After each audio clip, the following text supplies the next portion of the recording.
ছোটবেলায় দাদু ঠাকুমার মুখে আপনারা শুনে থাকবেন, রাতের বেলা কোনো নির্জন রাস্তা দিয়ে হেঁটে যাবার সময় কেউ যদি পিছু ডাকে তাহলে সেই ডাকের উত্তর দিতে নেই। এবার ভাবুন তো, আপনি আর আপনার বন্ধু এরকমই একটা অজানা জায়গায় একটা নির্জন রাস্তা দিয়ে বাড়ি ফিরছেন, আর পদে পদে আপনারা দেখতে পাচ্ছেন বিচিত্র সব রহস্যময় ছায়ামূর্তি, কিন্তু পিছু ফিরলেই তাদের আর দেখা যাচ্ছে না। এই গল্পে মিমো আর দেবরাজের সাথেও ঠিক এরকমই ঘটনা ঘটেছে। অবশেষে ওদের সাথে কি হলো জানতে হলে শুনতে হবে পুরো গল্পটা।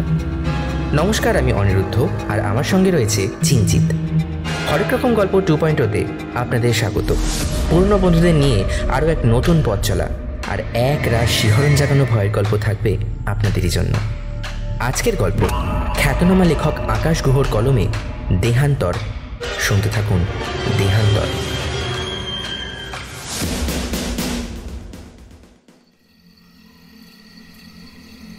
বিয়ে বাড়ির রোশনাই ছেড়ে বেরিয়ে বড় রাস্তাটার উপর এসেই একেবারে বোকা বনে গেল দেবরাজ আর মিমো।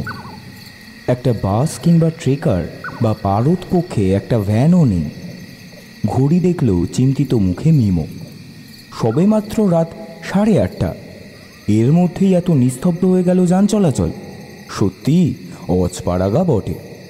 দেবরাজের মুখের দিকে তাকাতেই সে বড় বড় চোখ করে বলল, এখনো সময় আছে বলছি, ফিরে চল।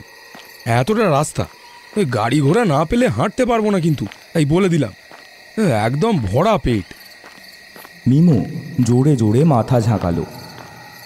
না রে ভাই, আমার থেকে গেলে চলবে না। কাল সোমবার জরুরি মিটিং আছে, অফিসে কিছুতেই আমি কামাই করতে পারবো না।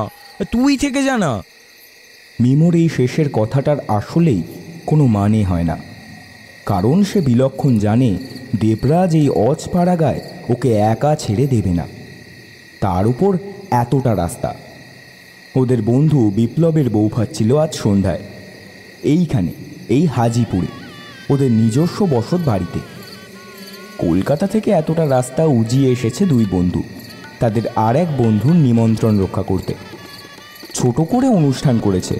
পাড়াগাঁয়ের মানুষজনের ছোট অনুষ্ঠান বলতে তাও নেই নেই করে প্রায় 250 জন। মেয়ের বাড়ি পাশের গ্রামে, তাই কন্যা যাত্রীদের সঙ্গে যাওয়ার কোনো প্রশ্নই ওঠে না। বিপ্লবের তরফ থেকেও কেউ কলকাতার দিক থেকে আসেনি এরা দুজন ছাড়া, তাই বাড়ি ফিরে যাওয়ার পথে ওদের দুজনের কোনো সঙ্গী জুটল না। অত দূর থেকে ওরাই এসেছে। বিপ্লব ওদের বলেছিল আজকের রাতটা থেকে যেতে। এত রাতে এই অজপাড়াগা থেকে ট্রেনে কলকাতা যেতে যেতেই প্রায় মাঝরাতের বেশি হয়ে যাবে। দেবরাজের কোনো অসুবিধা নেই, তার নিজস্ব ব্যবসা। সপ্তাহের প্রথম দিন দোকান না খুললেও কেউ গাল পাড়তে আসবে না। কিন্তু মিমো সেক্টর 5-এর একটা কর্পোরেট অফিসে চাকরি করে, ওকে ফিরতেই হতো। হাজিপুরে ওরা যে আগে আসেনি তা নয়, তবে খুব বেশিবার নয়। বিপ্লব ওদের কলেজের বন্ধু, সেই সময় থেকে মোটামুটি 3-4 বার যাতায়াত করেছে এখানে। সেই সূত্রেই দেবরাজ জানে এদিকে রাস্তাঘাট তেমন ভালো নয়। কলকাতা থেকে বেশ দূরে হওয়ায় এখনও অনেক জায়গায় ইলেকট্রিসিটি পৌঁছায়নি ঠিক করে। রাতের দিকে ট্রেন একেবারে ফাঁকা যায়। চুরি, ছিনতাই, এমনকি খুন হয়ে যাওয়াটাও অস্বাভাবিক কিছু নয়। আজকাল মানুষ মানুষকে অকারণেই খুন করে আনন্দ পায়। আকসার টিভি নিউজ পেপারে দেখা যায় সেসব খবর। এমন অবস্থায় একা বন্ধুকে ছেড়ে দেয় কি করে সে? অনেকক্ষণ অপেক্ষা করলো ওরা রাস্তার এক পাশে দাঁড়িয়ে। 5 মিনিট, 10 মিনিট, এভাবে 20 মিনিট কেটে গেল। পরস্পরের মুখ চাওয়াচাই করলো দুজনে। বিপ্লবকে একবার ফোন করব, যদি কোনো একটা গাড়ি টাড়ির ব্যবস্থা। দেবরাজ বিরক্ত হয়ে মিমোর মুখের দিকে তাকালো, তারপর দাঁত খিচিয়ে বলল, এই তুই কত বড় 4 অক্ষরের বোকা তুই নিজেই দেখ। বিপ্লব বেরোনোর সময় অনেকবার বলেছিল একটা গাড়ি ঠিক করে দেওয়ার কথা। তুই ফর্ম্যালিটি দেখিয়ে ওকে নিরস্ত করলি, বললি থাক, বৌভাতের দিনে আর এক্সট্রা ঝামেলা নিতে হবে না, আমরা ঠিক চলে যাব। এই তো এখন এই অবস্থা। এখন ওকে ফোন করাও ঠিক হবে না, অনেকটা দূর চলে এসেছি আমরা। রাগে গজগজ করে আরও কি যেন বিড়বিড় করে সব বলতে থাকে দেবরাজ অন্যদিকে মুখ করিয়ে। অত্যাধিক পেছন পাকা এই বন্ধুটির উপর তার ভীষণ রাগ হচ্ছে। একে তো এত পেট পুড়ে খাওয়ার পরেও একটু বিশ্রাম করতে দিল না, তার উপর এখন রাস্তায় গাড়ি ঘোড়া নেই। বেশি ভদ্রতা না দেখিয়ে বিপ্লবকে বললেই সে একটা গাড়ির ব্যবস্থা করে দিত, যেটা তাদের স্টেশনে নামিয়ে দিয়ে আসতো। মিমো আর কিছুক্ষণ চিন্তিত মুখে দাঁড়িয়ে থেকে তাড়া লাগালো। ভাই চল রে, হাঁটা লাগাতেই হবে, রাত হয়ে যাচ্ছে, এরপর আর ট্রেন পাবো না। এ কথা বলেই আর দাঁড়ালো না সে, দেবরাজের জবাবের অপেক্ষায় হাঁটা লাগালো। আরে আরে আরে এ কি, এই হন হন করে চললি যে, এই দাঁড়া, আমার জন্য দাঁড়া। দেবরাজ প্রায় দৌড়ে তার পাশে হাঁটতে হাঁটতে বলল, এ ভাই, এ ভাই, আরে তুই কি আমাকে রাতের বেলায় হার্ট অ্যাটাক করাবি বলতো? উফ, এই একে তো এত ভ্যাবসা গরম, তার ওপর এত খেয়ে আই ঢাই করছে। এই তারপর তুই তো জানিস আমি দিনে কটা করে সিগারেট ফুঁকি। আস্তে হাঁট বাপ। মিমো হাঁটতেই থাকে, পেছন না ঘুরেই বলে, তোকে এখনো বলছি দেবু, তুই থেকে যা ভাই, তুই আমার সাথে আসিস না। আমি একা ঠিক চলে যেতে পারবো, কিন্তু এইভাবে হাঁটতে থাকলে স্টেশনে পৌঁছতে পারবো না, ট্রেন মিস হয়ে যাবে। দেবরাজ একটা দীর্ঘশ্বাস ফেলল। রাগের চেয়ে এবার নিজের উপর কষ্ট হচ্ছে বেশি। ফাঁকা শুনশান রাস্তা, দুধারে গাছপালা ঘন হয়ে প্রায় ছোটোখাটো অরণ্য, আলো নেই, আকাশে কৃষ্ণপক্ষের মরা চাঁদ। কি কুক্ষণে যে রাজি হয়েছিল নেমন্তন্ন খেতে আসতে। নেহাত বিপ্লব অনেক দিনের বন্ধু, তাই তার মুখের দিকে তাকিয়ে না বলতে পারেনি। এইভাবে বাড়ি ফিরতে হবে জানলে সে নিশ্চয়ই আসতো না, অন্তত মিমোর সাথে তো নয়। প্রত্যেকবার একই রকম করে, কিছু না কিছু একটা গণ্ডগোল বাঁধাবেই যেখানেই যাবে। প্রায় 5 মিনিট মতো হেঁটে ফেলেছে ওরা। দেবরাজ হাঁটতে হাঁটতে হাঁফ ধরা গলায় জিজ্ঞেস করল, আচ্ছা, এই তুই যেরকম গটগট করে হেঁটে যাচ্ছিস, এই তুই স্টেশনের রাস্তাটা ঠিকঠাক চিনিস তো? এবার মিমো থমকে দাঁড়ালো। জিভ কাটল কিনা বোঝা গেল না, তবু একটা আফসোসের সুরে বলল, এ মা, এই তাই তো, আসার সময় তো ট্রেকারে করে এলাম, এই 10টা মূলক ঘোরাতে ঘোরাতে নিয়ে এলো। এই রাস্তাটা একদম মনে নেই। এই দাঁড়া দাঁড়া, জিপিএসটা অন করি। পকেট থেকে মোবাইলটা বের করলো মিমো। ডেটা অন করে গুগল ম্যাপ খুলে বেশ খানিকক্ষণ নাড়াচাড়া করলো। মুখে চিন্তার ভাঁজ স্পষ্ট হয়ে উঠেছে। এই কিরে, এ পেলি? ভাই নেটওয়ার্ক নেই, বিপ্লবকে এবার একটা ফোন করতেই হবে। দেবরাজের মুখটা যেন খুশিতে উজ্জ্বল হয়ে উঠল। হ্যাঁ রে, কি ভাবছিস, ফিরে যাবি? জোরে জোরে মাথা নাড়ে মিমো। কোনো প্রশ্ন ওঠে না, স্টেশনের রাস্তাটা জিজ্ঞেস করব। এই কল কর তো, আমার সিমের নেটওয়ার্ক খুব খারাপ। মুখ বেজার করে পকেট থেকে ফোন বের করে বিপ্লবকে রিং করলো দেবরাজ। বিপ শব্দ করে লাইনটা কেটে গেল। নেটওয়ার্ক তো আমারও নেই। উফ, আচ্ছা জ্বালা হলো তো। এই পাড়া গায়ের এই এক সমস্যা, এত বেশি গাছপালা জড়াজড়ি যে ঠিক করে নেটওয়ার্ক থাকে না। বেশ খানিকটা রাস্তা চলে এসেছে ওরা। দেবরাজ এবার অধৈর্য হয়ে পড়ল। মিমোকে পরপর 4-5টা খিস্তি দিয়ে বলল, সালা সালা, তোর যদি এতই তাড়া থাকবে তাহলে তুই এখানে এলি কেন? এলি কেন? তুই তো আসার জন্য লাফাচ্ছিলিস, আমাকে তো তুই টেনে নিয়ে এলি। এখন এরকম নাকে দড়ি দিয়ে ঘোরাচ্ছিস। এখানে কিছু চিনিস না, জানিস না, দুম করে বেরিয়ে এলি। বিপ্লব গাড়ি দিতে চাইলো, সেখানেও আগ বাড়িয়ে বেশি বেশি ভদ্রতা দেখিয়ে একদম কি বলবো, কি করে এলি। এখন রাস্তায় একটাও লোক নেই যে জিজ্ঞাসা করবো স্টেশনটা কোন দিকে। এভাবে যাওয়া যায় বলতো? তুই বল আমাকে। এদিকে রাত বাড়ছে হু হু করে। তোর মনে হয় এখন আমরা ট্রেন পাবো? মিমো খানিকক্ষণ চুপ করে রইল, অপরাধ বোধেই হয়তো। তারপর ধীরে ধীরে বলল, দেবু তুই রাগ করিস না ভাই, একটু শান্ত হ, আমরা ঠিক পৌঁছে যাব। ট্রেন 9:45। এই এখন সবে 9টা বাজে, বেশিক্ষণের রাস্তা নয়। এইটুকু আমার মনে আছে, চল হাঁটা লাগাই, সোজাই হয়তো হবে। দেবরাজের রাগ বা বিরক্তি আর কোনোটাই চাপা নেই।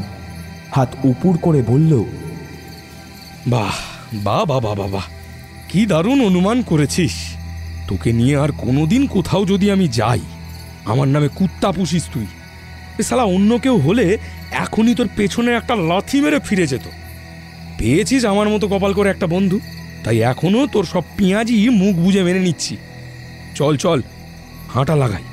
তাকিয়ে থাকিস না, মাথা গরম হয়ে যাচ্ছে। দুজনে নিঃশব্দে হাঁটতে থাকে চুপচাপ। গতি বেশ জোরেই। এতক্ষণ হেঁটে অভ্যস্ত হয়ে যাওয়ায় এখন আর খুব একটা হাঁটতে কষ্ট হচ্ছে না দেবরাজের। বেশ কয়েক পা চলার পর রাস্তাটা দুভাগে ভাগ হয়ে গেল। দাঁড়িয়ে পড়ল দুজন, পরস্পরের মুখের দিকে তাকালো। দেবরাজ জিজ্ঞেস করলো, এই কি রে, এবার কোন দিক মনে আছে? মিমো আবার পকেট থেকে ফোনটা বের করলো, জিপিএসটা অন করলো। না, কিচ্ছু দেখা যাচ্ছে না। নেটওয়ার্ক পুরো নীল হয়ে আছে। কার মুখ দেখে যে আজকে ওরা বেরিয়েছিল? 9:15 বাজে। 9:45 ট্রেনটা পাবে তো আদৌ? মিমোকে দেখে মনে হলো সে মরিয়া চেষ্টা চালাচ্ছে। দেবরাজ আবার ধমকে উঠল, কি রে, তুই দাঁড়িয়ে থাকবি নাকি? আরে কোন দিকে যাব বল। মিমোকে এবার বেশ অসহায় দেখালো। খুব নিচু কণ্ঠস্বরে বিড়বিড় করে বলল, কি করি বলতো, কিছুই বুঝতে পারছি না, কিন্তু দাঁড়িয়ে থাকলেও তো হবে না, কোনো একটা দিকে তো যেতেই হবে। দেবরাজ ওর পিঠে একটা চাপড় মেরে বলল, যে কোনো একটা দিকে যেতেই হবে বল? মানে লাকি ড্র খেলতে নেমেছিস নাকি? শালা তোকে একবার কলকাতায় নিয়ে ফেলি, এমন দামামা বাজাবো না, সারা জীবন মনে রাখবি। মিমোকে ভীষণ নার্ভাস দেখাচ্ছে। বেচারা ঘেমে নিয়ে একসা। তবে বেশিক্ষণ নিল না সিদ্ধান্ত নিতে। একটু বিষণ্ণ হাসি হেসে বলল, আজকে এমনিতেই কপালে যা ব্যাগরা আছে বুঝতেই পারছি, আশেপাশে কেউ নেই যে জিজ্ঞেস করব। অগত্যা চল ডান দিকের রাস্তাটাই ধরি। দেবরাজ দাঁত খিচিয়ে বলল, পিছনে না এক লাথি দিতে হয় তোর। দেখবো দেখবো আজকে কি করে তুই স্টেশনে 9:45 ট্রেন পাস। ডান দিকের রাস্তাটা ধরে হাঁটার সিদ্ধান্তটা যে কতটা ভুল ছিল তা কিছুক্ষণ পরেই দুজনে বুঝতে পারল। রাস্তার দুপাশে জঙ্গল আরও ঘন হয়ে এসেছে। এতক্ষণ রাস্তার পাশে বেশ খানিকটা দূরে দূরে একটা করে টিমটিমে বাল্বের লাইট পোস্ট ছিল। এখন তাও নেই, পুরো পথটাই অন্ধকার। মিমো খানিকক্ষণ দ্রুত হেঁটে থমকে দাঁড়ালো। দেবরাজ ওর দিকে তাকিয়ে প্রশ্ন করল,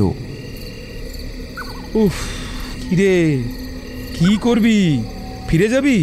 হ্যাঁ, ভুলভাল যাচ্ছিস কিন্তু ভাই। এই তোর মনে হয় এই রাস্তা স্টেশনে গেছে? মিমো এবার উল্টে খানিক মেজাজ নিয়ে বলল, আমি কি করে জানবো বলতো? আর এমনটা কোথায় লেখা আছে স্টেশনে যাওয়ার রাস্তা সবসময় সুন্দর জমজমাট হতে হবে?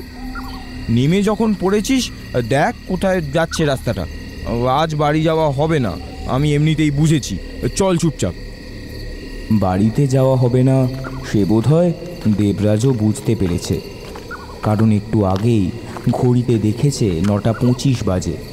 কোনো মতে 9:45 ট্রেন পাওয়া সম্ভব নয়, যদি না 15-20 মিনিটের মধ্যে স্টেশনে পৌঁছতে পারে ওরা। স্টেশন তো দূরস্থান, এখানে কোনো জনবসতির চিহ্ন দেখা যাচ্ছে না। পথের দুধারে খালি গাছ আর গাছ। হাজিপুর যে এমন জায়গা তা ওরা দুজনেই জানতো, কিন্তু এতটা হজা মজা সেটা জানতো না। নিঃশব্দে পথ চলছে মুখ বুজে দুজনে। হঠাৎ মিমো কাঁধ খামচে ধরল দেবরাজের। সে আগে হাঁটছিল, থেমে পেছনে ঘুরে বিরক্ত হয়ে জিজ্ঞেস করল, উফ বাবা, আবার কি হয়েছে? এই সামনে ওটা কে রে? কেউ একটা যাচ্ছে না, এই দেখ তো। সামনের দিকে আঙুল তুলে কিছু একটা নির্দেশ করলো মিমো। দেবরাজের চোখে হাই পাওয়ার, চশমাটা ভালো করে নাকের ডগায় বসিয়ে ভ্রু কুঁচকে দেখল সামনের দিকে। হ্যাঁ, ঠিকই তো, কেউ একটা হেঁটে যাচ্ছে মনে হচ্ছে সামনে, বেশ খানিকটা দূরে, অন্ধকারে গা মিশিয়ে। খুব ভালোভাবে না দেখলে বোঝা যায় না। এই চল তো গিয়ে জিজ্ঞেস করি। মিমো দ্রুত পা চালিয়ে দেয়। দেবরাজ ওর পেছনে পেছনে চলতে চলতে একটা বিষয়ে ভীষণ খটকা লাগে। এই সামনে যিনি যাচ্ছেন তাকে তো আমাদের আগেই দেখতে পাবার কথা। কই, এতক্ষণ ধরে রাস্তায় হাঁটছি, কাউকে তো দেখিনি। আর এ রাস্তাও সোজা গিয়েছে, কোনো দিকে বাঁকও নেয়নি যে কোনো গলি থেকে রাস্তায় উঠে এসেছেন। মানে কি বলতে চাইছিস তুই? না মানে এত মানে মানে করিস না তো, তাড়াতাড়ি চল, না হলে ইনি বেরিয়ে গেলে আমাদের ট্রেন ধরার শেষ আশাটাও চলে যাবে। কি ভাবছিস কি রে, চল। হুম চল। জোরে পা চালিয়ে মানুষটির বেশ কাছাকাছি এসে পড়ল ওরা দুজনে। মিমোই চিৎকার করে ডাকলো, এই যে শুনছেন? দেবরাজ এতক্ষণে বুঝতে পেরেছে সামনে যিনি চলছেন তিনি পুরুষ মানুষ নন, কারণ তার সারা শরীর কালো কাপড়ে ঢাকা, বোরখা পরে আছেন তিনি। এত রাতে এই নির্জন রাস্তায় কোনো মেয়ে মানুষ ঠিক কী প্রয়োজনে বেরোতে পারে? স্ত্রীলোকটি দাঁড়ালেন না মিমোর ডাক শুনে, নিজের মনে হাঁটতেই থাকলেন। মিমো আবার ডাকল, এই যে শুনছেন, আমরা পথ হারিয়েছি, একটু সাহায্য করুন।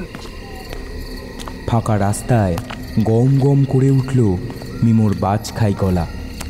স্ত্রীলোকটি তবু দাঁড়ালেন না, গট গট করে হেঁটে চলেছেন সামনে। দেবরাজ মিমোর হাত টেনে ধরল, ফিসফিসিয়ে বলল, কানে শুনতে পায় না, আর নয়তো ব্যাটা ছেলের গলা পেয়ে পিছু ফিরছে না।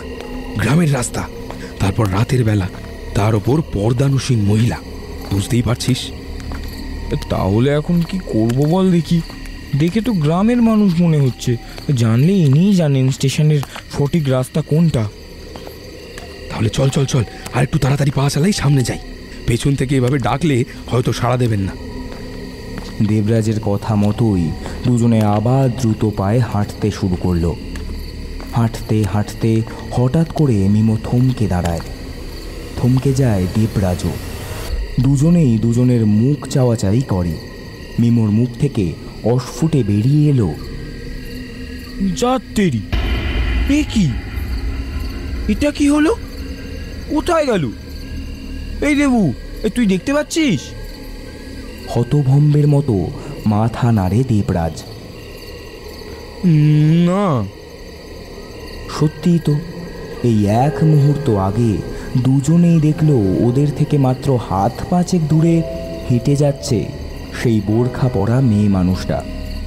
চোখের পলক ফেলতেই আর নেই, নেই মানে নেই। রাস্তাটা ফাঁকা, কেউ নেই। দাঁড়িয়ে পড়ল দুজনেই। অবাক হয়েছে ওরা, প্রচণ্ড অবাক হয়েছে। এ কি করে সম্ভব? একটা মানুষ কর্পূরের মতো উবে যেতে পারে এরকম? আচ্ছা, এমন হতে পারে না যে মহিলা হয়তো দুপাশের জঙ্গলের কোথাও লুকিয়ে পড়েছে, কিন্তু রাস্তা থেকে নেমে কোনো দিকে গেলে তো ওরা দেখতে পারত। এমন বেমালুম চোখের পলক ফেলতে না ফেলতেই উধাও হয়ে গেল কি করে? যেন এই কিছুক্ষণ আগে ওদের চোখের সামনে কিছুই ছিল না। এটা কি হলো ভাই? আমরা দুজনে একসাথে ভুল দেখলাম। মিমোর হাঁ হয়ে থাকা মুখ থেকে বেরিয়ে এলো কথাগুলো। দেবরাজ হতবুদ্ধি অবস্থাটা কাটিয়ে উঠতে কয়েক সেকেন্ড সময় নিল। তারপর মিমোর কাঁধে হাত রেখে বলল, ভুল দেখেছি, হয়তো হতে পারে। কিন্তু তুই আমি একসাথে কি করে ভুল দেখবো বলতো? এই তো কিছুক্ষণ আগে মহিলা আমাদের সামনে। মিমো অস্থির হয়ে উঠল। বন্ধুর কাঁধটা শক্ত করে আঁকড়ে ধরে দেবরাজ।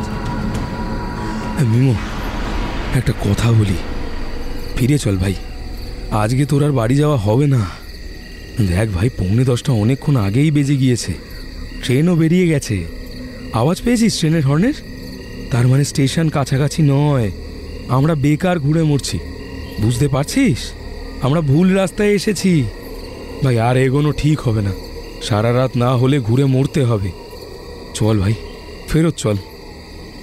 মিমো হতাশ দৃষ্টিতে একবার দেবরাজের দিকে তাকালো, তারপর খানিক মাটির দিকে তাকিয়ে কি যেন ভেবে বলল,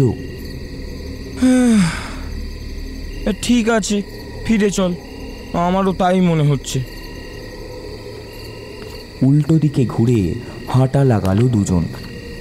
অনেকটা রাস্তা হেঁটে চলে এলেও মোটামুটি সোজাই এসেছে, শুধুমাত্র একটা ডান দিকে বাঁক নেওয়া ছাড়া। খানিক দূরে গিয়ে আবার থমকে দাঁড়ালো দুজন। এ কি?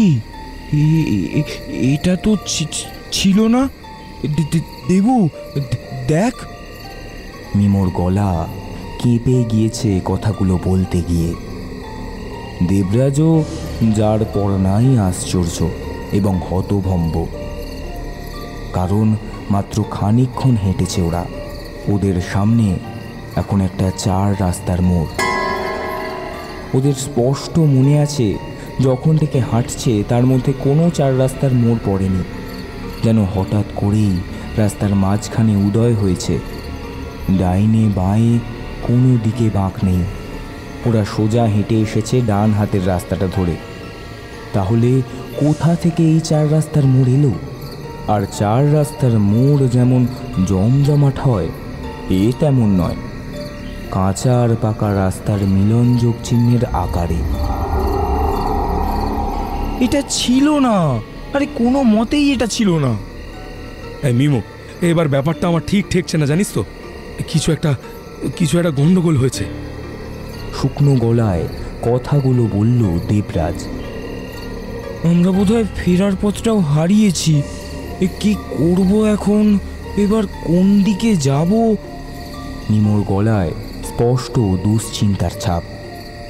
মিমোর এ কথার জবাব দেওয়ার আগেই হঠাৎ গুড়গুড় গুমগুম শব্দে চমকে উঠল ওরা দুজন।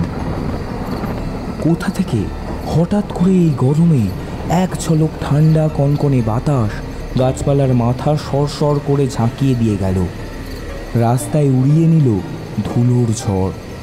আকাশের দিকে তাকালো দুজন। যে একখণ্ড মরা চাঁদ ছিল, তাকে কখন যেন এক বিশাল কালো মেঘ ছেয়ে ফেলেছে। দিনের আলোর মতো বিদ্যুৎ চমকে উঠল 2 বার। চারদিকটা দিনের আলোর মতো পরিষ্কার হয়েই আবার অন্ধকারের চাদরে মুখ লুকিয়ে ফেলল। তারপরেই শনশন করে ঝোড়ো হাওয়া এসে রাস্তার দুপাশে এতক্ষণ চুপ করে দাঁড়িয়ে থাকা গাছগুলোকে যেন অস্থির করে তুলল। সর্বনাশ করেছে! প্রায় আর্তনাদ করে উঠল দেবরাজ। ঝড় আসছে! এ ভাই কি করব মিমো আমরা এখন? মিমো গোটা ঘটনার আকস্মিকতায় কিংকর্তব্য বিমূঢ়। তার কণ্ঠস্বর বেশ উত্তেজিত শোনাচ্ছে। সে বলল, কোথাও একটা আশ্রয় নিতে হবে দেবু। বিপ্লবদের বাড়ি এখন অনেকটা পথ। দূর শালা, ছাতাটাও নিয়ে আসিনি। আজ যে কার মুখ দেখে বেরিয়েছিলাম। চল চল, সোজা হাঁটা লাগাই। দুজনে মিলে প্রায় দৌড়ায়। 4 রাস্তার মোড়টাকে পেছনে ফেলে সোজা হাঁটতে থাকে। দুপাশের জঙ্গল আরও ঘন হচ্ছে। বাতাস ঠান্ডা হয়ে এসেছে আরও। রাস্তার দুপাশের গাছগুলো প্রবল জোরে শাখা প্রশাখা নাড়িয়ে শো শো শব্দ তুলছে।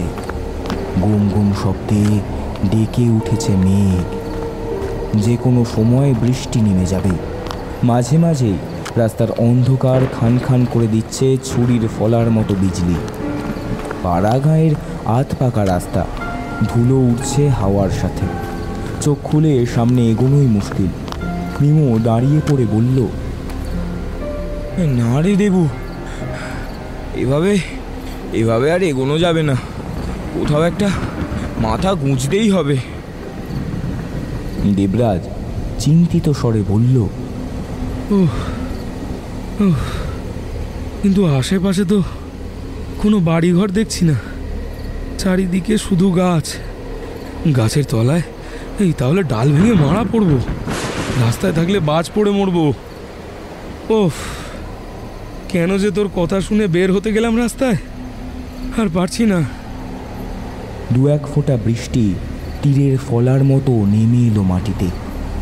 আর খুব বেশি দেরি নেই বৃষ্টি শুরু হতে। এক্ষুনি ঝমঝমিয়ে আকাশ ভেঙে জল নামবে।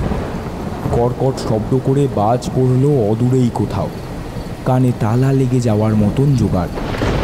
ওদের দুজনের প্রচণ্ড অসহায় লাগছে। শেষমেশ প্রাণটা হাতে নিয়ে বাড়ি ফিরতে পারলে হয়। আপনারা কারা? ঘাড়ের প্রায় পেছনে গমগমে কণ্ঠস্বর পেয়ে চমকে দুজনেই পেছনে তাকালো। কেউ একজন এসে দাঁড়িয়েছে পেছনে। সে মূর্তির ছায়া অবয়ব দেখে দুজনেই শিউরে উঠল, যেন হঠাৎ করে মাটি খুঁড়ে উদয় হয়েছে এই মূর্তি। আবার গমগমে কণ্ঠস্বরে কথা ভেসে এলো, এই বাদলার রাতে এখানে দাঁড়িয়ে আপনারা কি করছেন? ঠিক এই সময় আরও একবার বিদ্যুৎ চমকে উঠল। আগন্তুকের মুখ এবং চেহারা কিছুক্ষণের জন্য স্পষ্ট হয়ে উঠল ওদের দুজনের চোখে। লম্বা আলখাল্লা পরিহিত ঠ্যাঙা একজন লোক। শুকনো শরীরে সেই কালো আলখাল্লা যেন বাঁশের মাথায় বাঁধা কালো পতাকার মতো উঠছে। উস্কো খুস্কো লম্বা চুল কাঁধ অব্দি নেমে এসেছে। মাথায় ফেস টুপি, সুচালো দাড়ি মুখ অব্দি নেমে এসেছে। নিতান্ত বয়োবৃদ্ধ লোকটির মুখে অজস্র বলি রেখা, এবং প্রথম দর্শনেই দেবরাজের চোখ গিয়েছে বৃদ্ধের চোখের দিকে। শিউরে উঠেছে সে। ওই চোখের দিকে তাকিয়ে থাকা যায় না, কারণ বাঁদিকের চোখটা নষ্ট। যে একটা চোখ ভালো আছে সেই চোখের দৃষ্টি বড় কুটিল এবং সন্দেহ উদ্রেককারী। মিমো আমতা আমতা করে কোনো রকমে বলল, আমরা এই গ্রামে একজনের বাড়িতে নিমন্ত্রণ খেতে এসেছিলাম। স্টেশনে যাওয়ার পথ খুঁজছি, পথ হারিয়ে ফেলেছি। সেই লোকটা খানিক ঝুঁকে পড়ে ওদের দুজনকে ভালোভাবে দেখে নিল যেন। তারপর আবার সেই শুকনো শরীর থেকে বেরিয়ে আসা বেমানান ভারিক্কি কণ্ঠে বলল, স্টেশন? রাতের ট্রেন তো বেরিয়ে গিয়েছে। এই আবহাওয়ায় আপনারা আজ বেরিয়েছেন কেন? আর তাছাড়া অতি সাহসীও এই পথে আসবার সাহস করে না। আর স্টেশন তো এ পথে নয়। লোকটাকে দেখে বেশ অস্বস্তি হচ্ছিল দেবরাজের, কিন্তু তবুও এমন বিপদের সময় এই অজপাড়াগায় অচেনা পথে একজন স্থানীয় লোক পাওয়া গেছে এটাই ভরসা। দ্বিধা ঝেড়ে ফেলে সে বলে ওঠে, না মানে ব্যাপারটা হলো গিয়ে, আশেপাশে কোনো গৃহস্থের ঘর বা নিদেন পক্ষে কোনো মন্দির বা চণ্ডী মণ্ডপ এগুলো কিছু আছে? না মানে বুঝতেই তো পারছেন, এখন মাথা গোঁজাটা ভীষণ জরুরি, না হলে। লোকটি মনে হয় খুব খুব করে দুবার হাসল, তারপর বলল,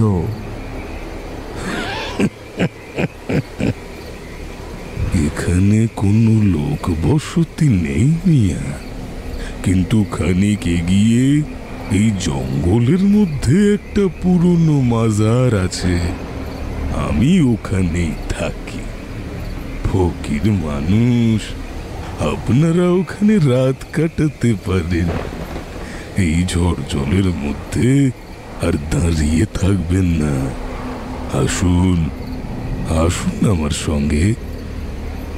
মিমো একবার দেবরাজের মুখের দিকে তাকালো।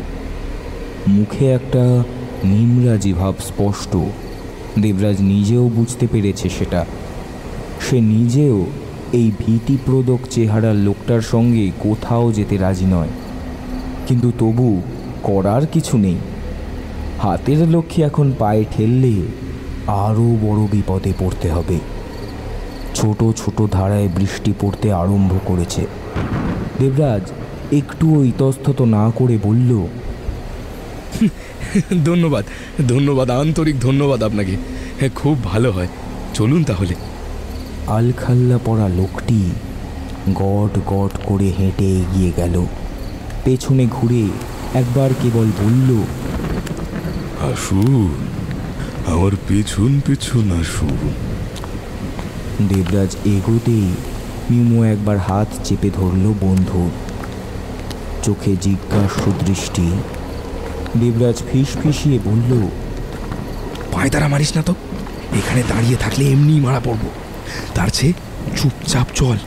যদি মাথা গোজার ঠাইটা পেয়ে যাই, এই কোনো রকমে একটা রাত তো। অনিচ্ছা সত্ত্বেও দেবরাজের সঙ্গে পা মেলালো মিমো। ওরা তিনজনে দ্রুত পায়ে হাঁটতে থাকে। খানিক দূরে গিয়েই ফকির হঠাৎ রাস্তা থেকে নেমে জঙ্গলের মধ্যে ঢুকে পড়ে। ঘুটঘুটে অন্ধকার গাছগাছালির তৈরি চাঁদোয়ার ভেতরটায়। তার উপর বৃষ্টি শুরু হয়েছে। ঝড়ে গাছগুলো মাথা তোলাচ্ছে। পকেট থেকে মোবাইল ফোন বের করে দুজনেই ফ্ল্যাশ লাইট জ্বালাতে যাবে, এমন সময় ফকির দাঁড়িয়ে পড়ে বাজখাই গলায় বলে উঠল, আলো জ্বালবেন না, একদম আলো জ্বালবেন না এখানে। ভেবাচাকা খেয়ে গেল ওরা দুজনেই। দেবরাজ আমতা আমতা করে বলল, কিন্তু ফকির বাবা, যদি এই সাপ খুব কিছু কামড়ে দেয়? এবার বেশ খানিকটা জোরেই হো হো করে হেসে উঠল সেই ফকির।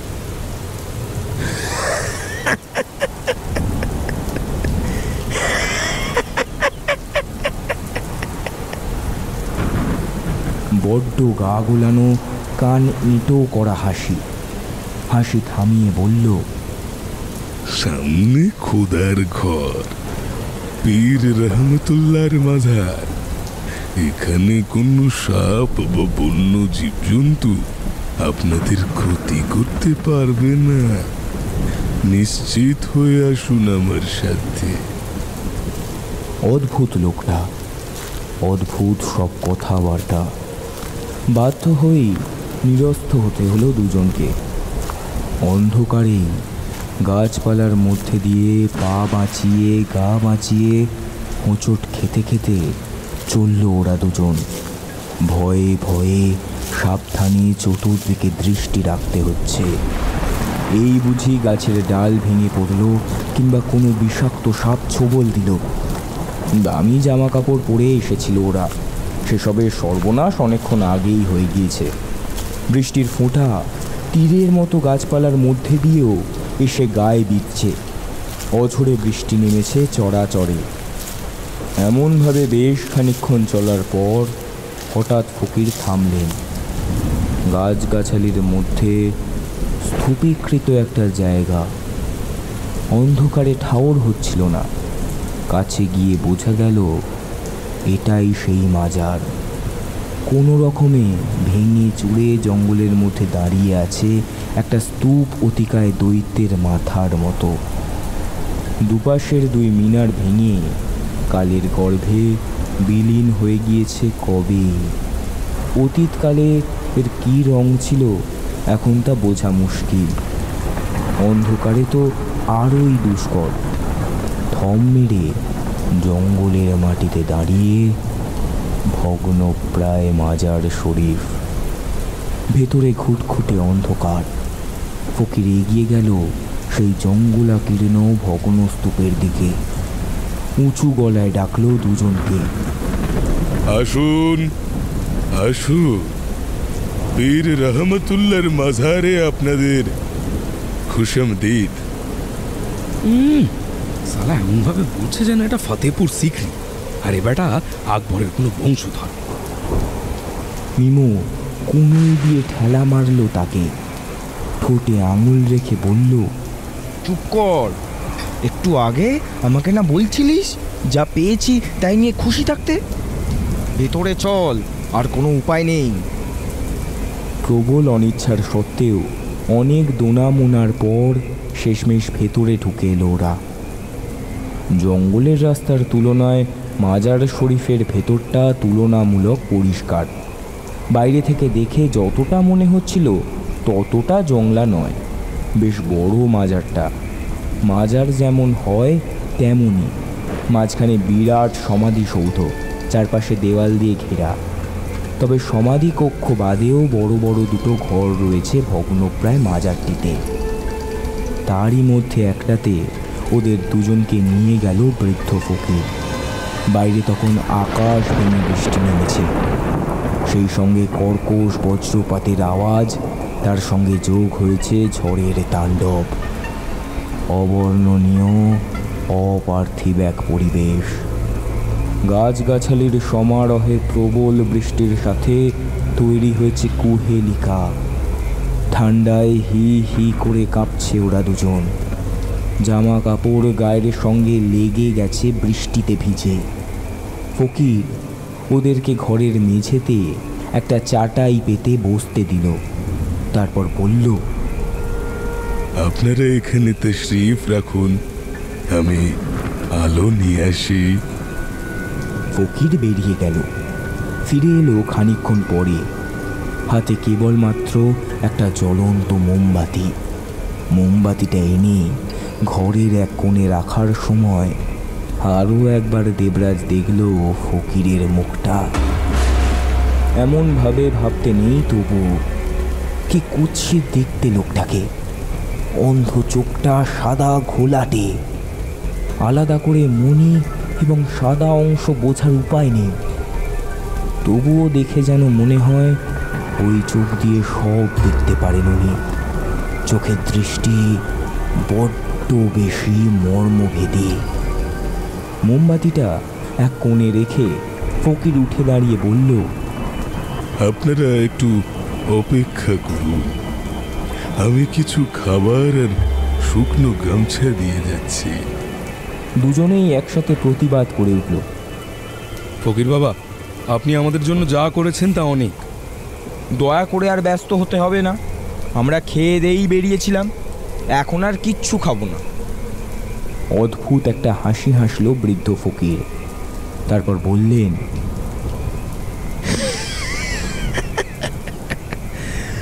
আপনারা আমার মেহমান। পীর রহমতুল্লাহর মাজারে আপনারা এসে কিছু দানা পানি না গ্রহণ করলে পীর বাবা রোজ কষ্ট পাবেন। সামান্য কিছু খান, আমি ফকির মানুষ, বেশি মেহমান নামাজি কি আর করতে পারি। আর বেশি কথা বাড়ালো না ওরা দুজন। ফকির ঘরের বাইরে বেরিয়ে গেল। মোমবাতির শিখাটা দপ দপ করে কাঁপছে। ঘরের মধ্যে ছোট ছোট জাফরি কাটা জানলা রয়েছে দেওয়ালে, তার মধ্যে দিয়ে ঝোড়ো হাওয়া ঢুকে পড়ছে ঘরের মধ্যে। ফকির বাইরে গেছে তো গেছেই, আসার নাম নেই। কতক্ষণ যে এভাবে বসে রইল ওরা দুজন কে জানে। মিমো ঘড়িতে সময় দেখল, ঠিক রাত 11টা। সময় যেন দ্রুত ফুরিয়ে যাচ্ছে। অবশ্য তাহলেই ভালো, এই অদ্ভুত জায়গাটায় এই অদ্ভুত লোকটার সাথে রাত কাটাতে একদম ভরসা পাচ্ছে না দুজন। দেবরাজ ফিসফিসিয়ে মিমোকে বলল, শোন, আজ দুজনেই সারা রাত জেগেই কাটিয়ে দেবো, এই ঘরের মেঝেতে বসেই। ঘুমানো চলবে না। আমার এই ফকিরকে না ঠিক ভরসা হচ্ছে না। ঠিক বলেছিস ভাই, আমারও না ঠিক সুবিধার লাগছে না। প্রথমত ওর ওই ভয় মার্কা চেহারা, আর দ্বিতীয়ত ওর রহস্যময় কথাবার্তা, ও সব মিলিয়ে কেমন যেন গোলমাল একটা ব্যাপার। আচ্ছা, লোকটাকে তুই তখন আসতে দেখেছিলি? মানে হঠাৎ করে পেছনে এসে দাঁড়ালো কখন বলতো? না, আমি দেখিনি। তুইও দেখিসনি? সত্যি হঠাৎ করে এসে উপস্থিত হয়েছিল, যেন আকাশ থেকে পড়েছিল বা মাটি খুঁড়ে ওপরে উঠে এসেছিল, তাই না? এই দেবু, খেয়াল করেছিস আমাদের সাথে আজ পরপর বেশ কিছু ব্যাখ্যাতীত ঘটনা ঘটছে? যেমন ধর, ওই বোরখা পরা মহিলা হঠাৎ করে রাস্তা থেকে ভ্যানিশ হয়ে যাওয়া, বা রাস্তার মাঝে হঠাৎ করে 4 রাস্তার মোড় উদয় হওয়া, ওই তারপর এই এই রহস্যময় লোকটা, দেখ যেন মেঘ না চাইতেই জল। ঠিক যে সময় আমাদের আশ্রয়ের প্রয়োজন ছিল সেই সময় উনি এসে নিজেই যেন যেচে আমাদের আশ্রয় দিলেন। ব্যাপারটা একটু গোলমেলে ঠেকছে, তাই না? তোরও কি তাই মনে হয়? গোটা ব্যাপারটাই কেমন যেন গোলমেলে, বুঝলি? আমার এখানে থাকার কোনো ইচ্ছে ছিল না, কিন্তু নেহাত পথে কুকুর বিড়ালের মতো ঝড় জলে মরতে চাই না, তাই। থাক, যা হয়েছে হয়েছে, এ নিয়ে আর বেশি কথা না বলাই ভালো। আর কিছু ঘন্টা বাকি আছে, কোনো রকমে কাটিয়ে দেবো। ভোরের আলো ফোটার আগেই পালিয়ে যাবো এখান থেকে। পকেট থেকে মোবাইলটা বের করে একবার দেখে নেয় দেবরাজ, তারপর আবারও ফিসফিসিয়ে বলে, উফ, সালা নেটওয়ার্কও নেই। বাড়িতে একবার জানাতেও পারলাম না যে আমরা আসছি না। চিন্তা করতে পারে। দেবরাজের কথা শেষ হতে না হতেই মোমবাতির শিখাটা হঠাৎ দুবার কেঁপে উঠল, প্রায় নিভে যায় আর কি। ঠিক সেই সময় যে ঘরটায় ওরা বসেছিল সেই ঘরের দরজায় দুটো দীর্ঘ ছায়া পড়ল। সতর্ক দৃষ্টিতে ওরা তাকালো সেদিকে। টান টান সোজা হয়ে বসল। এ তো ফকিরে নয়, আপাদমস্তক কালো বোরখায় ঢাকা দুজন এসে দাঁড়িয়েছে দরজায়। একজনের হাতে দুটো থালা, আর একজনের হাতে দুটো নতুন গামছা আর একটা বড় জলের ঘটি। অবাক হয়ে গেল দেবরাজ। মুখ থেকে বেরিয়ে গেল, আপনারা? সেই দুই মূর্তি দেবরাজের প্রশ্নের কোনো উত্তর দিল না, কেবল নিঃশব্দে দরজা দিয়ে ঢুকে এলো ঘরের মধ্যে দুজনে। ধীর পায়ে এগিয়ে এসে দেবরাজ আর মিমোর সামনে নামিয়ে রাখলো খাবারের থালা দুটো, আর হাত থেকে নামিয়ে রাখলো দুটো গামছা। ওরা দুজনেই ফ্যাল ফ্যাল করে তাকিয়ে রইল দুই মহিলার মুখের দিকে। আপাদমস্তক পুরোটাই ঢাকা, শুধু চোখের জায়গা দুটো খোলা। মিমোর সামনে খাবারের থালাটা রাখতেই দুই মহিলার একজনের সঙ্গে চোখাচোখি হয়ে গেল ওর। মোমবাতির কাঁপা আলোয় আধা অন্ধকারে মিমো কি দেখল সে নিজেও জানে না, কিন্তু এক মুহূর্তের জন্য ওর বুকটা যেন কেঁপে উঠল মহিলার চোখে চোখ পড়তে। মানুষের চোখ এত বড় হয়, এমন অস্বাভাবিক বড় উজ্জ্বল চোখ কখনো কারোর দেখেনি মিমো এই বয়স অবধি। মাছের বাজারে মৃত মাছ যেমন ড্যাব ড্যাব করে চেয়ে থাকে, এ যেন অনেকটা সেরকম।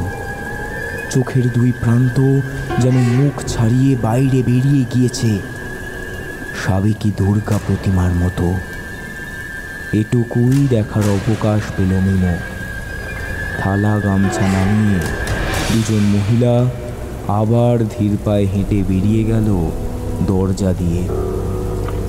দেবরাজ থালার দিকে চেয়ে রয়েছে। অল্প কিছু খাওয়ানোর কথা বলে ফকির তো বেশ এলাহি আয়োজন করেছেন। পিতলের মাজা চকচকে থালায় শোভা পাচ্ছে বিভিন্ন রকমের উত্তম ঘিয়ে ভাজা মিষ্টি, গজা, বালুশাই, 2-3 রকম ফল, পরোটা, ক্ষীর, ভাজা সেমাই। খাবারের গন্ধে ভুর ভুর করছে ঘরটা। এত কম সময়ের মধ্যে এত কিছু আয়োজন কারা করলো? এই দুই মহিলা কিন্তু এসব করতেও তো বেশ সময় লাগার কথা। তারা তো একটু আগেই এসেছে, যেন জানতোই তারা এখানে আসবে, আজ রাতে আশ্রয় নেবে। তাই যেন বহুক্ষণ আগে থেকেই খাবার দাবার তৈরির প্রস্তুতি চলছিল। অদ্ভুত ব্যাপার। যাই হোক, চিন্তাটাকে বেশিক্ষণ মাথার মধ্যে খেলালো না দেবরাজ। সেই কখন খেয়েছে। সত্যি কথা বলতে এতক্ষণ হাঁটাহাঁটি করে বেশ খিদে পেয়ে গিয়েছে ওর। মিমোকে ঠেলা মেরে বলল, এই কানা ফকির তো বেশ ভালোই আয়োজন করেছে রে। এই তো একেবারে এলাহি ব্যাপার। নে, গামছা দিয়ে মাথা গা মুছে খেয়ে নে তো। কিন্তু মিমো সেই কথার উত্তর দিল না। সে কেমন বিহবলের মতো চেয়ে রয়েছে দরজার দিকে। এইমাত্র দুই মহিলা যেখান দিয়ে বেরিয়ে গেল সেই পানে। দেবরাজ আবার ঠেলা মেরে জিজ্ঞেস করল, এই কি হয়েছে? কি দেখছিস ওখানে? মিমো সম্বিত ফিরে পেল। হ্যাঁ হ্যাঁ ভাই, তুই মেয়ে দুটো চোখের দিকে তাকিয়েছিলি? ভ্রু কুঁচকে গেল দেবরাজের। মানে এই খামোখা অচেনা মানুষের চোখের দিকে তাকাতে যাবো কেন? মিমো যেন কি একটা বলতে গিয়েও বলল না, চুপ করে গেল। তার বদলে বলল, হ্যাঁ, তাও ঠিক। তারপর দুজনেই গামছা দিয়ে মাথা গা মুছে যতটা পারল থালার খাবার পেট ভরে খেয়ে নিল। অতি সুস্বাদু বললেও যেন কম বলা হবে। যেন প্রাচীনকালের নবাবী দরবারের কোনো অভিজ্ঞ খানসামার হাতের তৈরি পাখোয়ান। খাওয়া শেষ হলে ঘটি থেকে সুশীতল জল পান করে কলজে ঠান্ডা হলো ওদের। বাইরে অঝোর ধারায় বৃষ্টি তখনও চলছে। কোনো এক জাদু বলে যেন ওদের খাওয়া শেষ হওয়ার ঠিক সঙ্গে সঙ্গেই ফকির ঘরে ঢুকে এলো। একেবারে ওদের সামনে এসে দাঁড়ালো। এই প্রথম ওরা দুজনেই একটা বিশ্রী গন্ধ পেল ফকিরের গায়ের থেকে। আলখাল্লাটা কতদিন ধোয়ে না কে জানে, কিন্তু ঠিক ঘামের বোটকা গন্ধ নয়, অন্যরকম একটা গন্ধ। কিন্তু কিসের গন্ধ সেই মুহূর্তে মনে পড়ল না কারোরই। তবে বিজাতীয় একটা গন্ধ বেরোচ্ছে ফকিরের গা থেকে। বমি ঠেলে বেরিয়ে আসতে চায়। ফকির দুহাত কচলে বিশ্রীভাবে দাঁতগুলো বের করে হেসে জিজ্ঞেস করলেন, পেট ভরে খেয়েছেন তুমি? এরা দেবরাজ ঘাড় নাড়ে। তারপর জিজ্ঞেস করবে না করেও দুম করে প্রশ্ন করে বসে, আচ্ছা, যারা দুজন খাবার দিয়ে গেলেন তারা কে ছিলেন? ফকিরের মুখে তখনও সেই বিশ্রী হাসিটা লেগে আছে। হাসিটা দেখলে মনে হয় যেন এক ফালি বিচি শুদ্ধ কুমড়ো কেউ কেটে রেখেছে। ওরা আমার দুই বিবি। রান্না বান্নায় দারুণ হাত ওদের। দেবরাজ বা মিমো কি বলবে ভেবে পেল না। মাথা নিচু করে রইল। নিজেকে ফকির বলে পরিচয় দিল, অথচ এদিকে একজন নয় দুজন বিবি। তারিফযোগ্য ব্যাপার বটে। ওরা চুপ করে আছে দেখে ফকির নিজেই আবার নিস্তব্ধতা ভঙ্গ করলেন। আপনারা তাহলে শুয়ে পড়ুন, কোনো দরকার হলে আমায় ডাকবে। আমি পাশের ঘরেই আছি। আলোটা নিভিয়ে দিই। এই না না না না না না না। দুজনেই একসঙ্গে না না করে উঠতে দেখে ফকির বেশ মজা পেল মনে হয়। ঠোঁটের কোণে একটা তীর্যক ব্যঙ্গের হাসি ফুটে উঠল। তা মিয়ারা কি ভয় পাচ্ছেন? পীর রহমতুল্লাহর মাজারে আপনাদের কোনো ভয় নেই। নিশ্চিন্তে রাত্রিবাস করুন। এখানে কেউ আপনাদের কিছু করতে পারবে না, কারণ এখানে কেবল আমরা তিনজন ছাড়া আর কেউ থাকে না। এই কথাটা বলে ফকির দাঁত বের করে ওদের দিকে খানিকক্ষণ স্থিরভাবে তাকিয়ে রইল। ওদের দুজনের ভ্রু কুঁচকে গেছে, হাঁ করে তাকিয়ে রয়েছে ফকিরের মুখের দিকে। তারপর ফকির হঠাৎ করে ঘুরে দাঁড়িয়ে দরজা দিয়ে বেরিয়ে যেতে যেতে বলল, আসি আমি, নিশ্চিন্তে ঘুমান আপনারা। ফকির চলে যেতে ওরা পরস্পরের মুখ চাওয়াচাই করল। দেবরাজ ফিসফিসিয়ে বলল, এই এই মালটার মাথার তার কি একটু কাটা আছে? হবে হয়তো, তবে একটা জিনিস ভেবে দেখ দেবু, মোমবাতি নেভানোর কথা বলতেই আমরা দুজনেই কেমন না না করে উঠলাম। এটার কারণটা কি বলতো? আচ্ছা, আমাদের কি সত্যি এখানে কমফর্টেবল লাগছে? এটা কি বলি বলতো? আশঙ্কা, ভয়, অস্বস্তি, আর নাকি অন্য কিছু? দেবরাজ চাপা গলায় ধমকে উঠল, দোহাই তোর, এখন তোর এই দার্শনিক কথাবার্তা শুরু করিস না তো। যাই হোক না কেন, আমাদের আজকের রাতটা কাটাতে হবে এখানে। তবে একটা কথা বুঝতে পারছি না জানিস, এই মানে এত খাবার এত কম সময়ের মধ্যে, এই মানে নেক্সট টু ইম্পসিবল, তাই না? মিমোর মুখটা শুকিয়ে ছোট হয়ে গেল মুহূর্তে। ঠিক এটাই আমি তোকে বলতে চেষ্টা করছি, এখানে কিছু একটা গন্ডগোল আছে, বুঝলি? বিপ্লবদের বাড়ি থেকে বেরোনোর সময় থেকে কিছু একটা ফ্যাক্টর কাজ করে চলেছে, যেটা আমরা ধরতে পারছি না। এই ধর রাস্তা হারানো, হঠাৎ করে চৌরাস্তার উদয় হওয়া, ঝড় বৃষ্টি, পথ হারানো, এই বোরখা পরা মহিলার উধাও হয়ে যাওয়া। এই হ্যাঁ হ্যাঁ হ্যাঁ, ভালো কথা, বোরখা পরা মহিলা। এই দেবু, তোর মনে পড়ছে একটু আগে আমাদের দুজন বোরখা পরা মহিলা খাবার দিয়ে গেল? এই দুটো মহিলার মতোই খানিকটা দেখতে লাগছিল না? ওই রাস্তায় আমাদের আগে হেঁটে যাওয়া মহিলাকে, এই সেও বোরখা পরেছিল এদের মতোই। ধুর, বোরখা পড়লে সবাইকে একই রকম লাগে, ওটা কোনো ব্যাপার না। কিন্তু যাই হোক, এসব নিয়ে এত মাথা ঘামাস না, সকাল হলে দেখবি সব ব্যাখ্যা খুঁজে পাবি। মিমোর মুখ থেকে চিন্তার রেখাগুলো মিলিয়ে যায় না। খানিকক্ষণ চুপ থেকে আবার জিজ্ঞাসা করল, কি করবি, ঘুমোবি? দেবরাজ ততক্ষণে আধশোয়া হয়ে বসে রয়েছে। ঘুম জড়ানো গলায় বলল, এত ভালো ভালো খাবার পর একটু ঘুম পাচ্ছে বই কি। তাহলে তুই ঘুমো, আমি জেগে আছি। আরে অত টেনশন করিস না, দরজাটা দিয়ে আয় ভেতর থেকে, ব্যাস, তাহলেই তো আর কোনো ঝামেলা রইল না। ভালো বলেছিস, এই ফকির মালটাকে না আমি একদম ভরসা করতে পারছি না, জানিস? এর এত কিছুর পরেও। দাঁড়া। মিমো চাটাই ছেড়ে উঠে গিয়ে কাঠের দরজাটা ভালো করে চিটকিনি দিয়ে লাগিয়ে আসে। তারপর শুয়ে পড়ে দেবরাজের পাশে। দেবরাজ ইতিমধ্যেই নাক ডাকতে আরম্ভ করেছে। ওর বিছানায় পড়তে যতক্ষণ দেরি, কিন্তু মিমোর অনেক রাত অবধি ঘুম এলো না। বাইরে অশান্ত পরিবেশ, ঝড় বৃষ্টি তাণ্ডব, থেকে থেকে মুহুর মুহুর বজ্রপাত। কিছুতেই দু চোখের পাতা এক করতে পারছে না মিমো।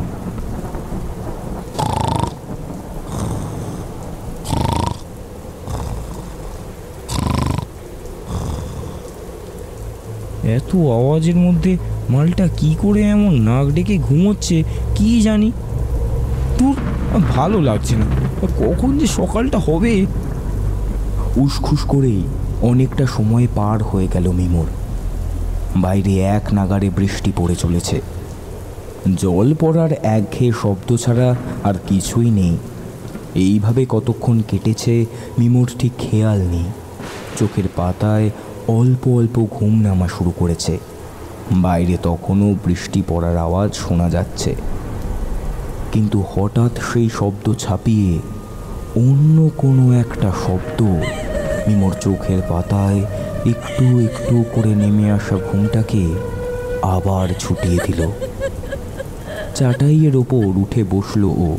ঘরের মোমবাতিটা কমে অর্ধেক হয়ে গিয়েছে। বাইরে ঝড় বৃষ্টির তাণ্ডব তখনও কমেনি। আজ যেন মহাপ্রলয় নেমেছে পৃথিবীতে। কিন্তু সেসব ছাপিয়েও কান খাড়া করে মিমো যেটা শুনতে পেল সেটা হলো কান্নার শব্দ। হ্যাঁ, মেয়ে মানুষের কান্নার শব্দ।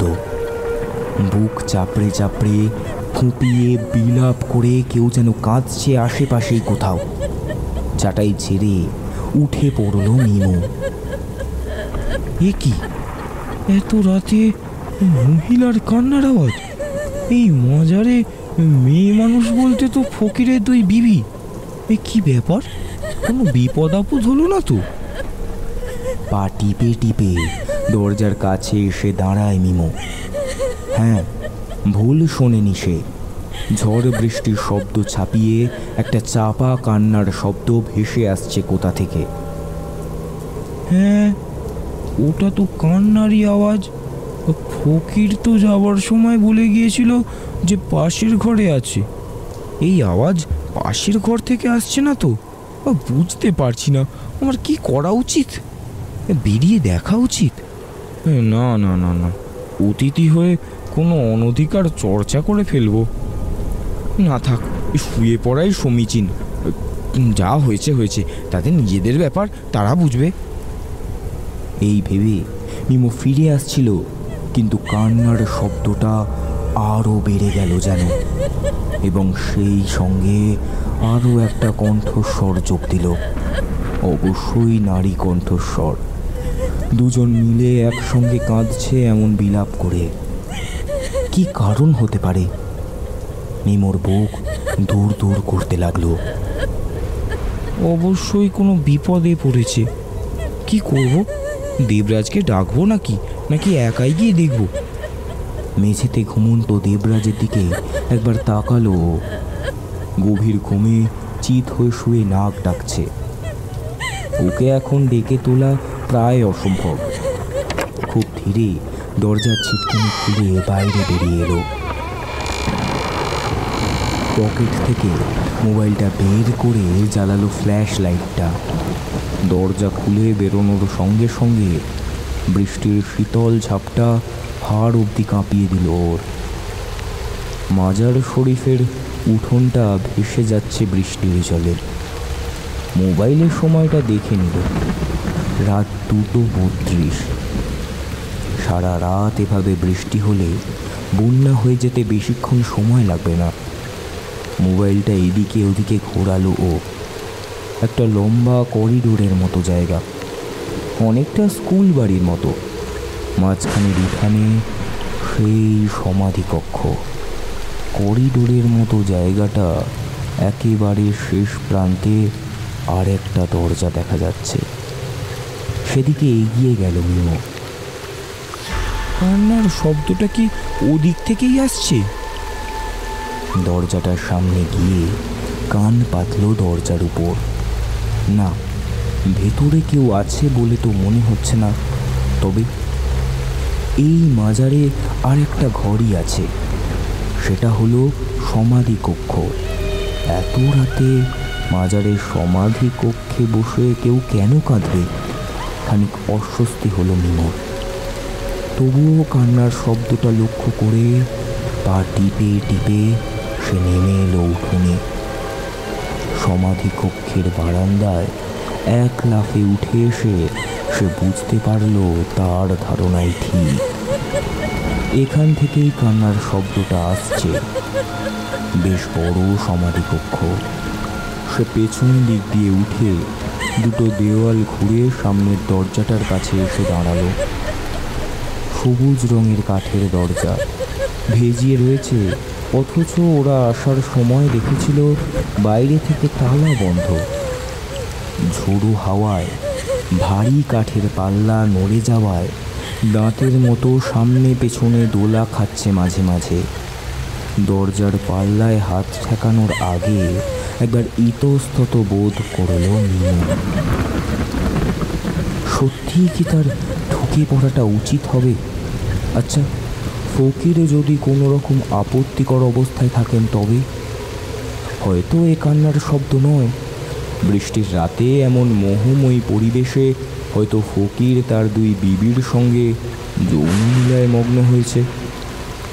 হতে পারে না, কিন্তু তাই বলে পবিত্র মাজার শরীফের সমাধিকক্ষে কেন? না, ব্যাপারটা দেখতে হচ্ছে। মিমো আর বেশি ভাবার সময় দেয় না নিজের মস্তিষ্ককে। নড়তে থাকা পাল্লাগুলোর হাত দিয়ে ঠেলে হুড়মুড়িয়ে ঢুকে পড়ে ঘরের ভেতরে। কয়েক মুহূর্তের জন্য ওর মনে হয় ওকে যেন কেউ একটা অন্ধকার গহ্বরের মধ্যে ছুঁড়ে ফেলে দিল। চমকে উঠে শুনতে পেল পিছনে সমাধি কক্ষের দরজা দরাম শব্দ তুলে বন্ধ হয়ে গেল আপনা আপনি। কাঁপা হাতে ফ্লাশটা পড়ছে ঘরের মেঝেতে। সেদিকে তাকিয়ে বুকের রক্ত হিম হয়ে গেল মিমোর। অকস্মাৎ এই দৃশ্যের জন্য সে একদমই প্রস্তুত ছিল না। ফ্ল্যাশের সাদা আলোয় মিমো দেখল ঘরের ঠিক মাঝখানে চৌকো একটা বেদি, তার উপরে বহুকালের রং চটে যাওয়া একটা চাদর চড়ানো।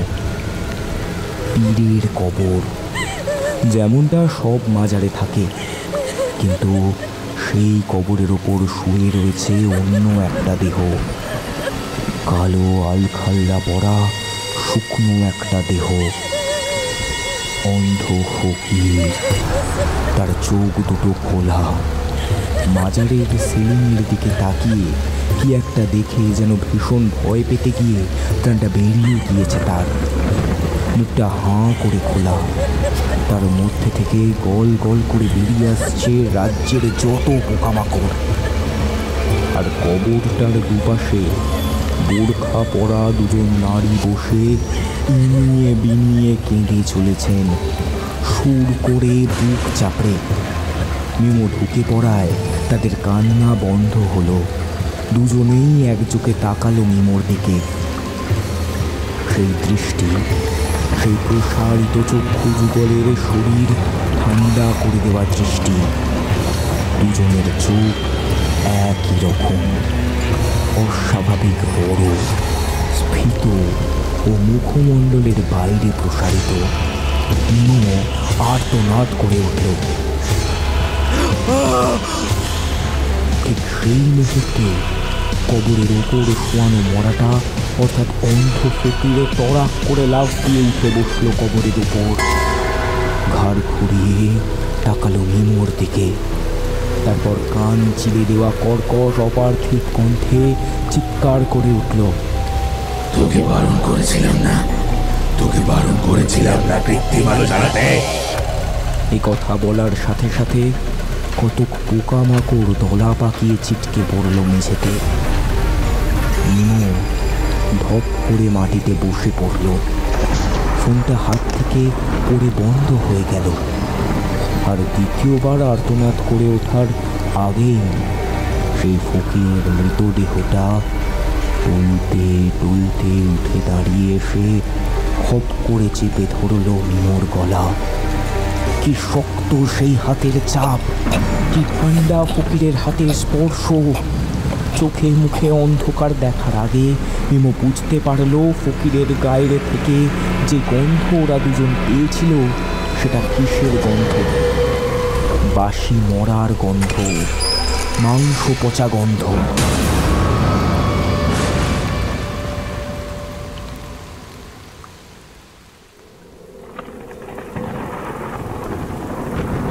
ঘুমের মধ্যেই শিরশিরে ঠান্ডায় কুঁকড়ে যাচ্ছিল দেবরাজ।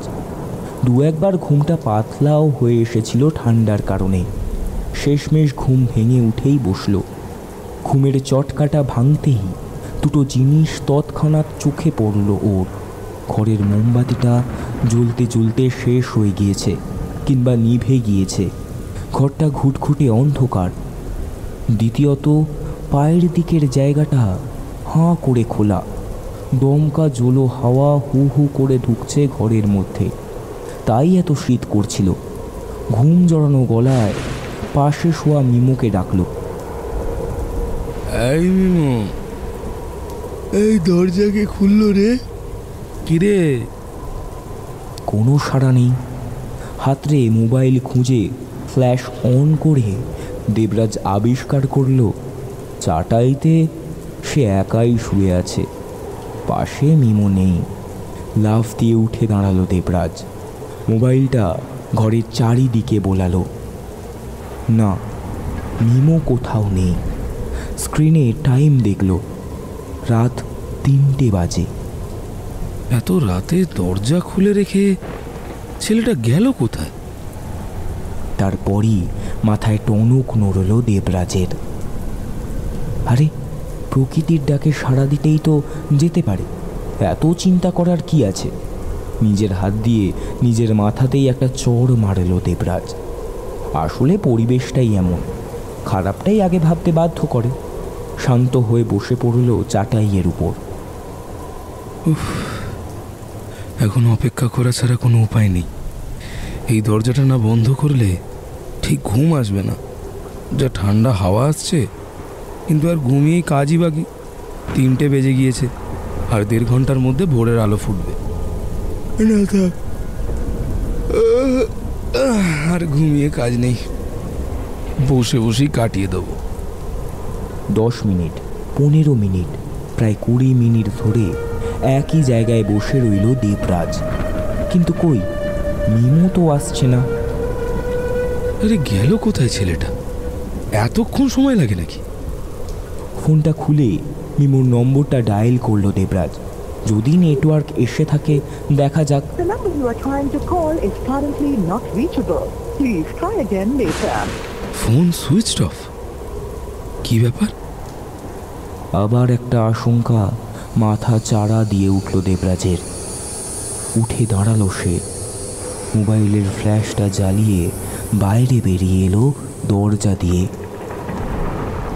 লম্বা করিডোরের মতো জায়গাটায় থম মেরে আছে কেবল অন্ধকার। বৃষ্টির দাপট অনেকটা কমে গেলেও ঝোড়ো হাওয়া বইছে এলোমেলো, সেই সঙ্গে বিদ্যুৎ চমকাচ্ছে। দেবরাজ এদিক ওদিক তাকিয়ে বোঝার চেষ্টা করল শৌচাগার কোথায় হতে পারে। একেবারে শেষ মাথায় একটা দরজা চোখে পড়ল, সেদিকেই ধীরে ধীরে এগোলো সে। অন্ধকারে ফ্ল্যাশ এর আলো জ্বেলিয়ে দরজার কাছে এসে দাঁড়ালো দেবরাজ। এটাই ওই ফকিরের ঘর কি? কিন্তু এ বাদে তো আর কোনো ঘর বা চালা কিছুই দেখা যাচ্ছে না। তাহলে শৌচাগারটা কোথায় হতে পারে? এত রাতে মিমু যাবেটা কোথায়? চিৎকার করে ডাকতেও পারছে না, পাছে যদি ফকির উঠে এসে জিজ্ঞেস করে কি ব্যাপার। বারান্দার এক প্রান্ত থেকে আর এক প্রান্ত আবার খুঁজে এলো দেবরাজ। না, কেউ নেই।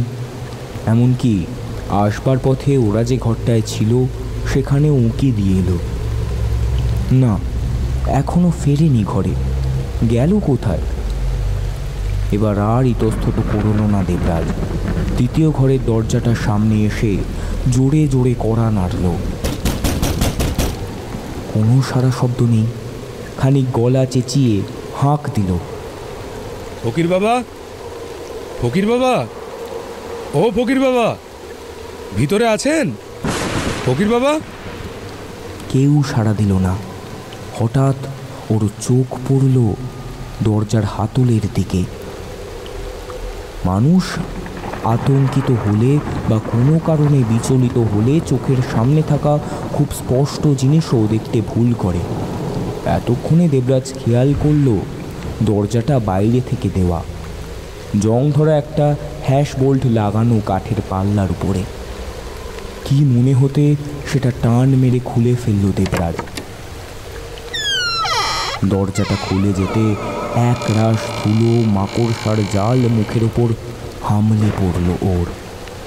সেগুলোর দমকে কাশি এসে গেল ওর। হাত দিয়ে ধুলো ঝেড়ে কাশি দমন করে কোনো রকমে ঘরের ভিতরে ঢুকে এলো সে। মোবাইলের ফ্ল্যাশটা ঘুরিয়ে ঘরের চারিদিকে তাকিয়ে তাজ্জব বনে গেল। এই ঘরে কি কোনো মানুষ থাকে? কোনো মানুষ এ ঘরে থাকতে পারে? কারো থাকার ঘর দেখে মনে হলো না। দুনিয়ার যত অদ্ভুত জিনিসপত্র এনে জড়ো করা হয়েছে এই ঘরের মধ্যে। দেবরাজের বমি ঠেলে বেরিয়ে আসার জোগাড় হলো। গোটা ঘরটা ভর্তি বিভিন্ন রকমের জন্তু জানোয়ারের হাড়, শিং, চামড়া, এছাড়াও নানা অঙ্গ প্রত্যঙ্গ, এসব দিয়ে আরও নানা রকমের যাবতীয় কিছু জিনিসপত্র কাঁচের বয়াম করে দেওয়াল জোড়া তাকে সাজিয়ে রাখা রয়েছে। সেগুলো চোখ এড়িয়ে গেল না দেবরাজের। ঘরের চার দেওয়ালে আঁকা রয়েছে বিভিন্ন রকমের নকশা। কোনো ধর্মীয় স্থানে এ ধরনের শয়তানি নকশা আঁকা থাকতে পারে বলে ধারণা ছিল না দেবরাজের। ঘরের মেঝেতে ধুলোর চর পড়ে রয়েছে, যেন বহুদিন এই ঘরের ঝাঁট পড়েনি। এসব কি? এ কি তবে সেই ফকিরের কালা জাদু, তুকতাক এসব করার ঘর? কিন্তু তাহলে ফকির আর তার দুই বিবি বা কোথায়? মিমুই বা কোথায় গেল? চারটে মানুষ, তারা কি বেমালুম উবে গেল কর্পূরের মতো? এই ঘরে আর বেশিক্ষণ দাঁড়িয়ে থাকলে বমি হয়ে যাবে দেবরাজের। সে বেরিয়ে এলো ওই নরক থেকে। এবার তাকে একসঙ্গে পেয়ে বসলো দুশ্চিন্তা এবং ভয়। পাগলের মতো এদিক ওদিক তাকালো সে। গোটা মাজার শরীফে আর কেবলমাত্র একটাই ঘর রয়েছে যেখানে এদের সকলের একসাথে থাকার সম্ভাবনা। সেটা হলো মাজারের সমাধি কক্ষ। যদিও এই শেষ প্রহরে সকলের ওখানে মিলে কি করছে তার কিছুই মাথামুন্ডু বুঝে পেল না দেবরাজ। হতদম্ব হয়ে নেমে এলো উঠোনে। প্রায় হাঁটুর কাছাকাছি জল, ঠান্ডা কনকনে জলে পা ডুবে গেল। এখনও টিপটিপ করে বৃষ্টি পড়ছে। সমাধি কক্ষের বারান্দায় উঠে আসে দেবরাজ। ঠিক সেই সময় মোবাইলের ফ্ল্যাশ লাইটটা বন্ধ হয়ে গেল। হাতের তালুতে দুবার আছড়ে ফোনটাকে অন করার চেষ্টা করল দেবরাজ। কি মুশকিল, চার্জটাকেও এখনই শেষ হতে হলো। ধুর! ফোনটাকে পকেটে ঢুকিয়ে অন্ধকারেই সমাধি কক্ষের বারান্দা ধরে এগোতে থাকে দেবরাজ। মাঝে মাঝে বিদ্যুৎ চমকে উঠে দিনের আলোর মতো পরিষ্কার করে দিচ্ছে সব কিছু।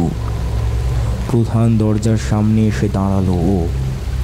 ভেতরে মোমবাতি জ্বলছে, বাইরে থেকে বোঝা যায়। দরজা সামান্য ফাঁক হয়ে রয়েছে।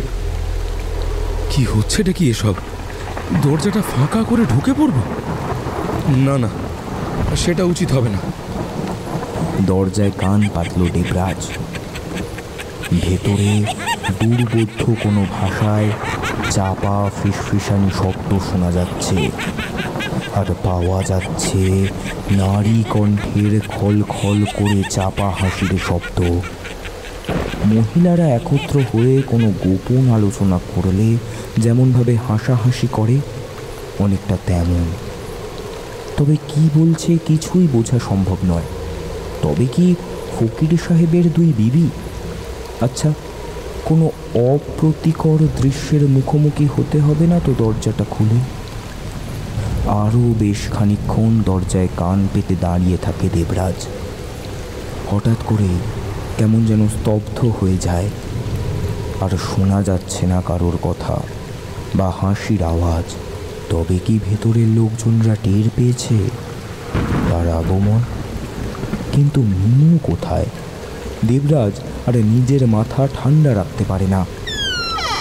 ক্যাচ শব্দ করে পুরনো কাঠের দরজা খুলে যায়। ভেতরে প্রায় হুমড়ি খেয়ে পড়ে দেবরাজ। সামনের দৃশ্যটা দেখে বরফের মতো জমে যায় সে। চোয়াল ঝুলে প্রায় যেন বুকের কাছে নেমে আসে। সামনে পীরের কবরের ওপর হাত পা ছড়িয়ে শুয়ে আছে মিনু। আধ বোঝা চোখ, বেরিয়ে থাকা জিভ দেখে স্পষ্টই বোঝা যায় ওর দেহে আর প্রাণ নেই। সম্ভবত শ্বাস রোধ করে মারা হয়েছে ওকে। কবরের চারধারে জ্বলছে 4টি মোমবাতি। দুই পাশে প্রহরীর মতো দাঁড়িয়ে বোরখা পরা দুই মহিলা, ফকিরের দুই বিবি। আর মিমোর বুকের ঠিক উপরটাতেই বসে রয়েছে কালো আলখাল্লা পরা শুষ্ক মৃতবৎ একটা শরীর, সেই অন্ধ ফকির। দেবরাজ চিৎকার করে উঠল, মিমো, মিমো, মিমো, এই মিমো! চকিতে দেবরাজের দিকে ঘুরে তাকালো ফকির। ফকির বললে ভুল হবে, ওটা একটা লাশ, পচা গলা একটা লাশ।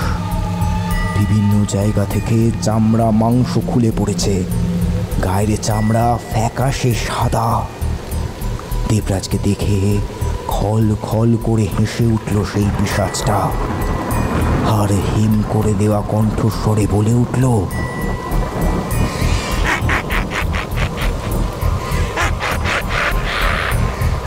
বন্ধুকে আর ডেকে কোনো লাভ নেই, তোর বন্ধু বেঁচে নেই। আজ থেকে ওই নামে আর ডাকবি না ওকে। এখন ওই হলো আমি, আর আমি হলাম ও।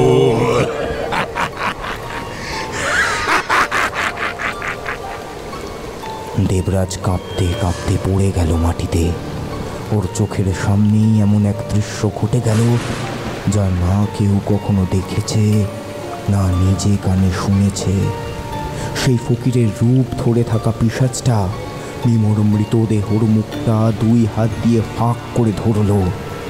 তারপর পাশে দাঁড়িয়ে থাকা দুই বোরখা পরা মূর্তির উদ্দেশ্যে বলল, ওর সাথে এবার তোমরা বুঝে নাও, আমি আজ থেকে সাথে। মুক্তি, মুক্তি, আনন্দ।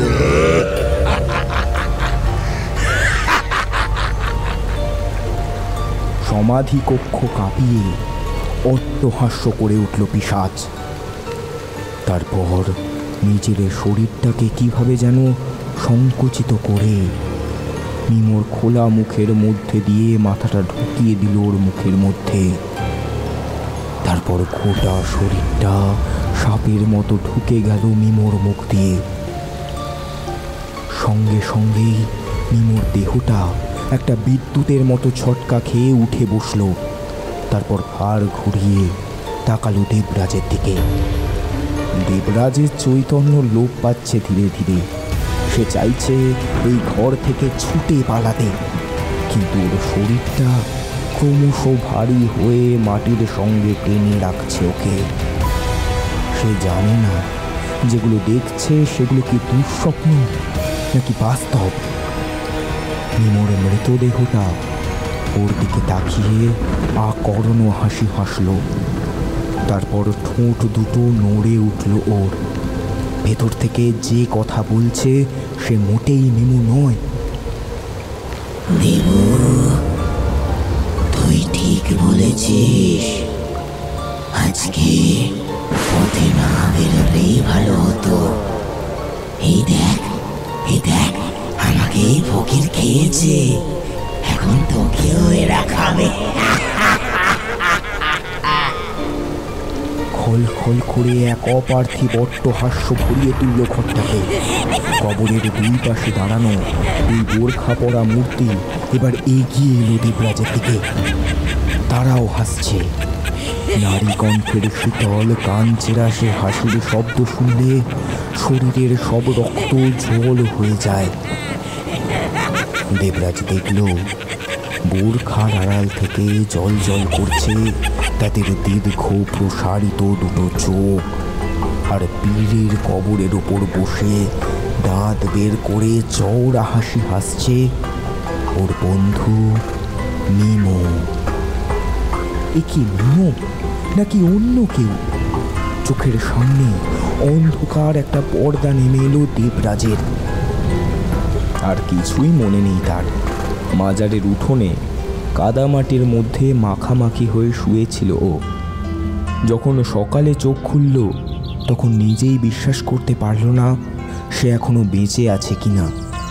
অনেক কষ্টে অনেকক্ষণ পরে উঠে দাঁড়াতে পারল সে। সারা শরীরে ব্যথা। খানিক ধাতস্থ হতেই মনে পড়ল মিমোর কথা। মাথাটা ভার হয়ে রয়েছে তার। গতকাল রাতে যা দেখেছিল তা কি সবই স্বপ্ন? চিৎকার করে কয়েকবার ডাকলো, মিমো, মিমো কোথায় তুই? মিমো, এই মিমো কোথায় তুই? নিজের গলার আওয়াজ ফাঁকা মাজারের দেওয়ালে প্রতিফলিত হয়ে ফিরে এলো ওর কাছেই। সর্বত্র খুঁজল তন্ন তন্ন করে, সব ঘরে, এমনকি সেই সমাধি কক্ষেও, যেখানে গতকাল ওই ভয়াবহ দৃশ্যের মুখোমুখি হয়েছিল। কিন্তু দিনের আলোয় সেসব কোনো চিহ্নই দেখতে পেল না সে।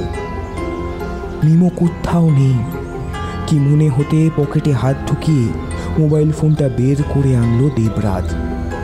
গত রাত্রের ঘটনা স্পষ্ট মনে আছে তার। মোবাইলে চার্জ শেষ হয়ে গিয়েছিল, কিন্তু এ কি, এখনো মোবাইলে প্রায় অর্ধেক চার্জ আছে, নেটওয়ার্কও আছে এখন। আশ্চর্য ব্যাপার। মোবাইল খুলে মিমোর নম্বর রিং করলো দেবরাজ। দুবার রিং হওয়ার পরেই রিসিভ হলো ফোনটা। কাঁপা কাঁপা গলায় দেবরাজ বলল, হ্যালো, হ্যালো মিমো। ওপার থেকে নির্বিকার কণ্ঠে কথা ভেসে এলো,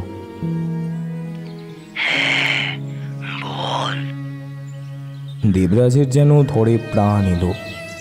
তার মানে গোটা ঘটনাটাই একটা স্বপ্ন ছিল। ওর কণ্ঠে ঝরে পড়ছে উৎকণ্ঠা। কোথায় তুই ভাই? কাল রাত থেকে তোর কোনো পাত্তা নেই। কি হয়েছিল কি এখানে? আগের মতোই ঠান্ডা গলায় মিমো বলল, আমি ঠিক আছি, চিন্তা করিস না, বাড়ি চলে এসেছি। আকাশ থেকে পড়ল দেবরাজ। কি, বাড়ি চলে গিয়েছিস মানে? কখন গেলি? আর আমাকে ফেলে গেলি কেন? পরিষ্কার করে বল তো কি হয়েছে এখানে। আমি তোকে অনেক খুঁজেছিলাম, কোথাও পাইনি। ফোন করেছিলাম, ফোন বন্ধ, তাই আমি বাড়ি চলে এসেছি। বন্ধুর এত উদাসীনতায় বেশ দুঃখ পেল দেবরাজ। এমন আচরণের কারণ খুঁজে পেল না। ওর গলাটাও কেমন যেন অন্যরকম লাগছে শুনতে। ঠিক আছে, ঠিক আছে, রাখ তুই, আমিও আসছি। ফোনটা রেখে দেওয়ার পর দেবরাজের মাথায় হাজারো চিন্তা ঘুরপাক খেতে লাগলো। কি হচ্ছে, কেন হচ্ছে, সে কিছুই বুঝতে পারল না। আরও একটা ব্যাপার সে তখনও বুঝতে পারছিল না, ফকির আর সেই দুই বিবি কোথায় গেল। যাই হোক, মিমো ঠিক আছে তাই অনেক। এবার ফিরতে হবে ওকে। মাথা দপদপ করছে। সারা রাত এভাবে জল কাদার মধ্যে হয়তো পড়েছিল, জ্বর না বাঁধিয়ে বসে। গোটা পোশাকে কাদা লেগে রয়েছে। মাজারের বাইরে বেরিয়ে সামনে একটা পুকুর দেখতে পেল দেবরাজ। গতকাল রাতে চোখে পড়েনি। সেখানে নেমে হাত মুখ ধুয়ে যতটা সম্ভব পরিষ্কার হয়ে নিল। তারপর হাঁটা লাগালো জঙ্গলের পথ ধরে। খানিকক্ষণ গিয়েই পড়ল রাস্তা। গতকাল রাতেও কেউ ছিল না, আজ সকালেও কাউকে দেখল না সে। যেদিক দিয়ে কাল এসেছিল সেদিকে কিছু দূর যাওয়ার পরে দেখল বহু দূর দিয়ে একজন বৃদ্ধ লোক গরু নিয়ে আসছে। কাছে আসতেই দাঁড় করালো। তাকে জিজ্ঞেস করলো, এই যে দাদা, শুনছেন? স্টেশনটা কোন দিকে একটু বলতে পারবেন? লোকটা যেন দেবরাজকে দেখে ভূত দেখল। তারপর সন্দিগ্ধ দৃষ্টিতে ওর দিকে তাকিয়ে প্রশ্ন করল, আপনি কে? এখানে কি করতেছেন? দেবরাজ যতটুকু সংক্ষেপে বলা যায় গত রাতের ঘটনা সব খুলে বলল লোকটাকে। অবশ্যই ওই সমাধি কক্ষের ভয়াবহ দৃশ্যাবলীর কথা বাদ রেখে। লোকটার চোখ বড় বড় করে সব শুনল। দেবরাজের কথা শেষ হলে তারপর বলল, আল্লাহর রহমতে আপনি বড় বাসা বেশি গেছেন বাবু। পীর রহমতুল্লাহর মাজার অভিশপ্ত জায়গা। এ পথে কোনো মানুষ আসে না রাতের বেলায়। দিনের বেলাতেও এ পথ মারাতে ডর লাগে। আপনি আপনি কাল রাতে যা দেখছেন সবই সত্যি। দেবরাজ ফ্যাল ফ্যাল করে লোকটার মুখের দিকে তাকিয়ে রইল। মানে? লোকটা হাঁটতে হাঁটতে বলল, চলেন, এখানে দাঁড়ায় এত কথা বলা ভালো নাই। আপনারে স্টেশনের রাস্তা দেখিয়ে দিচ্ছি, যেতে যেতে সবটা বলছি। আচ্ছা, আপনারা বড় বাসা বেশি গেছেন বাবু। আপনার বন্ধু সকাল সকাল পালিয়ে বুদ্ধিমানের কাজ করেছে। হাজিপুরের এই পীর রহমতুল্লাহর মাজারের অনেক দুর্নাম। এক অভিশপ্ত জায়গা। এখানে এক ফকির থাকতো, তার এক চোখ অন্ধ। লোকটাকে থামালো দেবরাজ। মানে থাকতো মানে? এখন সে কোথায়? লোকটা উপরের দিকে হাত তুলে বিড়বিড় করে কি যেন বলে উঠল। তারপর বলল, আপনি কাল রাতে যাকে দেখছেন সে ফকির নয়। ওই লোকটা মারা গেছে 2 সপ্তাহ আগে। এই মাজারের মধ্যে যে শয়তান সাধনা করত, জিনপুরীদের নিয়ে ছিল তার বসবাস। 2খানা জিনকে নিজের বসে করে রেখেছিল লোকটা। ওর ভয়ে রাস্তা দিয়ে কোনো লোক যেত না। তা সপ্তাহ 2 আগে ঝড় জলের রাতে বাস পড়ে ওই মাজারের বাইরের মোড়ে পড়েছিল লোকটা। দাফন কবর কিচ্ছু হয়নি। শয়তানের পুজো করলে তার আত্মা তো আর জান্নাতে যায় না, তার আত্মা চলে যায় শয়তানের কাছে। তাই মরার পরে লোকটা পিশাচ হয়ে জেগে উঠেছে। গায়ের লোকের মুখে শুনেছি, ওকে অনেকে দেখেওছে এই পথে।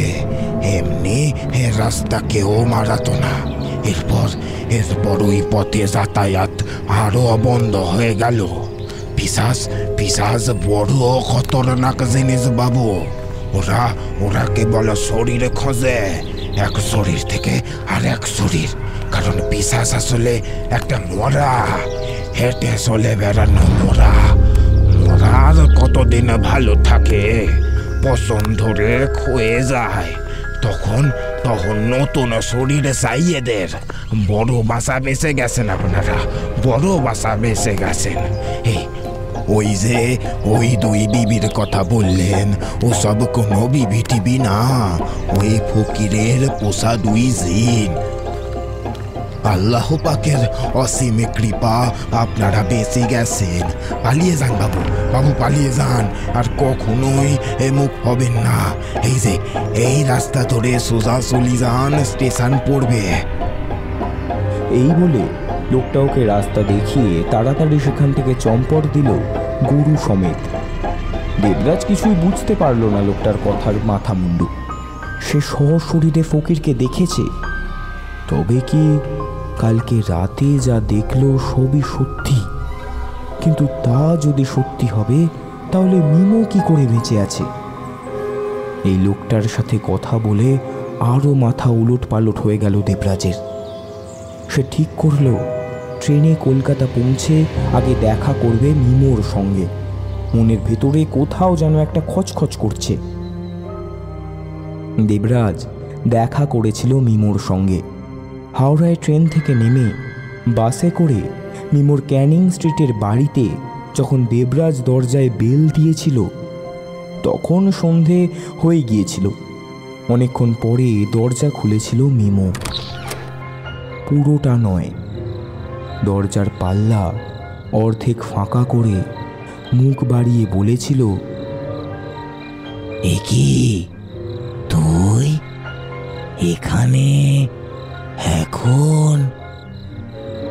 মিমো ক্যানিং স্ট্রিটের এই ভাঙাচোরা বাড়িটায় একটা ঘর খুব কম টাকায় ভাড়া নিয়ে থাকে।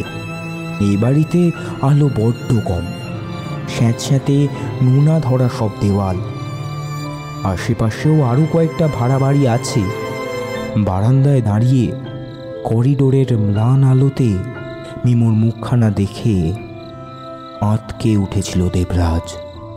একটা আর্তনাদ মুখ থেকে বের হতে গিয়েও আবার গিলে নিয়েছিল সে। মিমোর কথার কোনো উত্তর দেয়নি দেবরাজ। টলতে টলতে কোনো রকমের সিঁড়ি দিয়ে নেমে রাস্তার অপর ফুট থেকে বাস ধরে নিজের বাড়ি চলে এসেছিল দেবরাজ। আর কোনো দিনও মিমোর সাথে দেখা করেনি সে, ফোনও করেনি কোনো দিন কথাও হয়নি। আর সব রকমের যোগাযোগ ছিন্ন করেছে। তার কারণ একটাই, দেবরাজ খুব ভালোভাবে বুঝেছে সেদিন ওকে যে লোকটি স্টেশনে ছেড়ে দিল সেই লোকটির কথাই ঠিক। ওর বন্ধু মিমো আর সত্যিই বেঁচে নেই। ওর শরীরের মধ্যে বাস করছে অন্য একজন। মিমো ব্যাচেলার, বাবা মা নেই।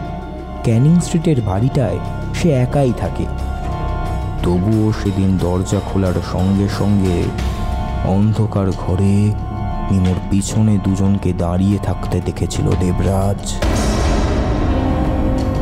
বোরখা পরা দুজন মহিলা, তাদের চোখ দুটো টানা টানা, মুখের বাইরে প্রসারিত। আর তারপরেই চোখ পড়েছিল মিমোর মুখের দিকে। অল্প আলোয় সে দেখতে পেয়েছিল মিমোর একটা চোখ নষ্ট।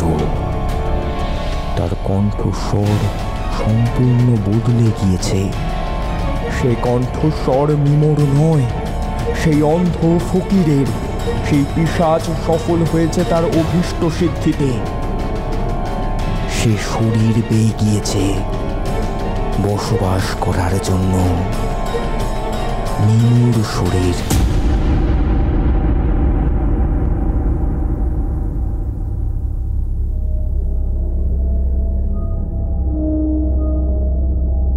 শুনছিলেন আকাশ গুহর কলমে দেহান্তর। সূত্রধার আমি অনিরুদ্ধ। কণ্ঠ ও আবহে স্টুডিও রেক 66 প্রাইভেট লিমিটেড। সমগ্র পরিচালনায় অনিরুদ্ধ ও চিঞ্জিত। Poster design Soumyadip. এর ঠিক 2 সপ্তাহ আগেই এসেছিল আকাশ গুহর কলমে আরেকটি গল্প অমানবী। সেই গল্পেও আপনারা প্রচুর ভালোবাসা দিয়েছেন এবং এসেছে দারুণ দারুণ কিছু কমেন্ট। আজকে সেই গল্পেরই কিছু কমেন্ট আপনাদের সাথে শেয়ার করে নেব। রাহুল ব্যানার্জি বলছেন, সাবস্ক্রাইব করলাম, আমার বন্ধুদের দিয়েও সাবস্ক্রাইব করাবো। ভালোই লাগলো গল্পটা। অসংখ্য ধন্যবাদ রাহুল। তোমরা যদি এভাবেই আমাদের পাশে থাকো তাহলে আমরাও উৎসাহ পাই আরও দারুণ দারুণ গল্প শোনানোর। মুন্না ভাই বলছেন, বেশ ভালো হয়েছে গল্পের সমগ্র পরিচালনা ও পরিবেশনা। একদম আমাদের সমস্ত প্রচেষ্টা আপনাদেরই জন্য, আর আপনাদের যদি ভালো লাগে এর থেকে বড় পাওয়া আমাদের আর কিছুই হতে পারে না। অরুণা সিংহ বলছেন, দারুণ দারুণ, সো হ্যাপি। আমরাও ভীষণ হ্যাপি যে আপনাদের আমাদের এই পরিবেশনাগুলো এতটা ভালো লাগছে। বাংলাদেশ থেকে শান্ত বসাক বলছেন, এক কথায় অসাধারণ লাগলো দাদা। অসংখ্য ধন্যবাদ শান্ত। এভাবেই আমাদের পাশে থেকো আর আমাদের সাপোর্ট করে যেও। আমরাও চেষ্টা করব হরেক রকম গল্পে প্রত্যেকটা গল্প তোমাদের জন্য ভীষণ ভালো লাগে। আর তোমরা যে সময় করে আমাদের চ্যানেলে এসে গল্পগুলো শুনছো এবং এত ভালো ভালো কমেন্ট করে আমাদের উৎসাহিত করছো, এর জন্য সত্যিই আমরা ভীষণভাবে কৃতজ্ঞ। তো আজকের জন্য এটুকুই থাকলো।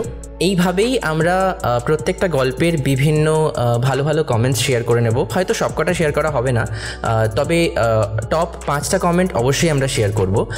তো জানাতে ভুলো না তোমাদের গল্পগুলো কেমন লাগছে। আমরা প্রত্যেকটা কমেন্টই পড়ি, আমাদের ভীষণ ভালো লাগে। এবং আর এটাও জানিও তোমরা কোথা থেকে এই গল্পগুলো শুনছো। চলো তাহলে আজকের মতন বিদায়। ভালো লাগলে এই গল্পটা শেয়ার করে দিও, লাইক করে দিও, আর সাবস্ক্রাইব করতে ভুলো না। দেখা হচ্ছে পরের গল্পে।